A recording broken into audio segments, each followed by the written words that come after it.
and I'm one of the technicians here at Mr. Sewing Machine. Today I'm going to show you how to tie off on your serger to make it very easy to change from one colored thread to the next. Okay, let's get started.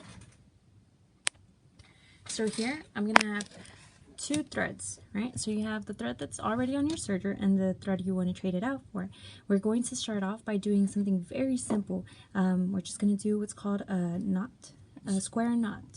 Okay, so we're just going to go up and over just like that, and whoop, one more time, just like this. Pass it through the hole, just like that, and like this. So now I have my knot, and you want to pull a little bit just to make sure that it's not going to come apart once you're pulling and it's on the machine. I personally like to cut some of the strands left so they're not super long. So just like this makes it very nice and easy, so you can pull just like this. Alright, now I'm going to show you how that works once we are with our machine. As you see, I have my machine completely threaded. I have my vibrant set up for a 3-thread serge. The first thing we want to do, which is one of the most important things a lot of customers do not know, or they just don't do it, is it's very important to put your tensions to the lowest number possible. Before you even do that, just remember where you had your tensions in the first place, okay? That's super important. You might want to take a picture or write it down. It's going to be the easiest way to remember. We're going to put them all the way to the lowest number, so we're going to put ours on 0. It's going to open up our tension discs to allow the thread to actually pass through them. Okay, so now we're going to cut our thread. The easiest way, the easiest way is to leave a pretty long strand so you're not struggling with your thread once you're trying to tie off. So I don't actually have another thread I'm going to put on there, so we're just going to use the same one we already had. So you're going to bring it right over here, and we're just going to again do the same square knot, just like this, and tie. Okay, tie. And next one, bring it over.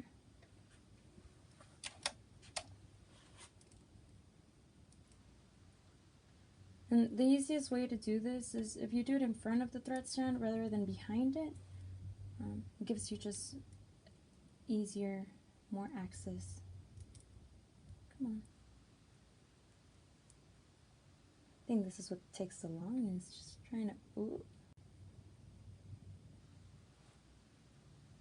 There we go. Ah, there we go. And last one. Again, if you're doing a 4-thread serge, you would just do exactly the same thing with your 4th thread. Come on.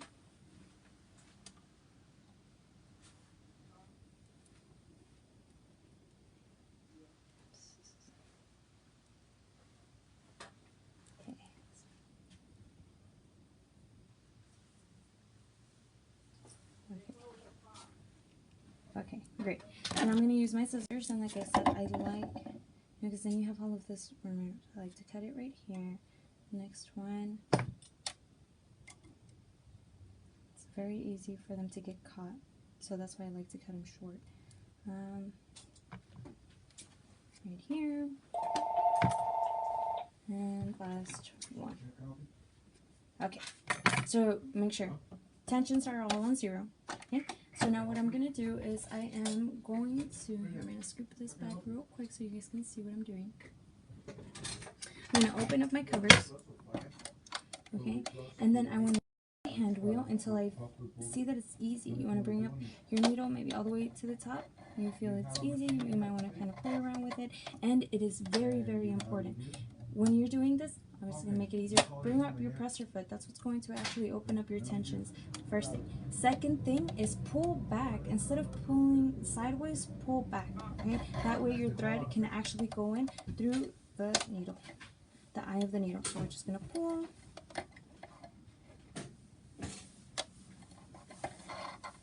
Just like this.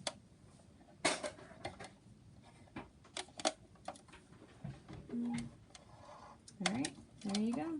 And I have all my threads. Now we want to use our amazing thread cutter that's on our vibrant.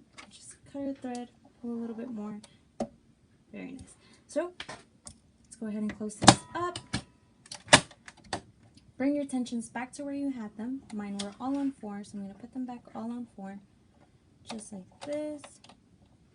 Alright, and let's do this. Remember, let's put our presser foot down and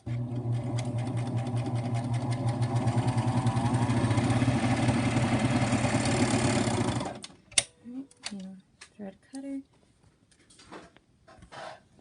And look at how pretty and even this looks.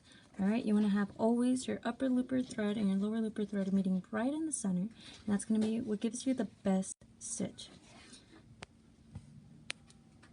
Alright guys, and that was all for my part today. If you guys have any more questions, remember you can always contact us through Facebook, look us up, look at our videos, or Instagram, or even just call into the store. Okay, well, I think that's it for me. Thank you. You guys have a wonderful day.